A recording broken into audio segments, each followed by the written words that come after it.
Different combinations set చేస్తూ వైవిధ్యమైన కథలతో బ్లాక్ బాస్టర్స్ కొడుతున్న సితారా బ్యానర్ లో మరో క్రేజీ ప్రాజెక్ట్ సెట్ అయింది. మోస్ట్ టాలెంటెడ్ తమిళ్ స్టార్ సూర్య హీరోగా ఈ బ్యానర్ లో ఓ సినిమా రాబోతుంది.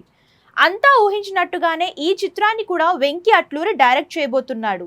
త్రివిక్రమ్, హారిక హాసినికి ఫిక్స్ అయినట్లు వెంకీ అట్లూరిని సితారా బ్యానర్ పర్మనెంట్ చేసుకుంది. అతను రీసెంట్ గానే ఈ బ్యానర్ నుంచి దుల్కర్ సల్మాన్ తో లక్కీ భాస్కర్ బ్లాక్ బస్టర్ ఇచ్చాడు. అంతకుముందు తమిళ్ హీరో ధనుష్ తో చేసిన సార్ కూడా 100 కోట్లు కలెక్ట్ చేసింది. సూర్యకు తెలుగులో మంచి మార్కెట్ ఉంది, ఫ్యాన్ బేస్ కూడా ఉంది. అతను ఎప్పటి నుంచో స్ట్రైట్ తెలుగు మూవీ చేయాలనుకుంటున్నాడు. ఫైనల్ గా సితారా బ్యానర్ లోనే సెట్ అయింది. కొన్నాళ్లుగా సూర్య వరుసగా ఫ్లాపులు చూస్తున్నాడు. రీసెంట్ గా ఫ్యాన్ ఇండియా ఇమేజ్ తెస్తుందని బోలెడంత ఆశలు పెట్టుకున్న కంగువా డిజాస్టర్ అయింది.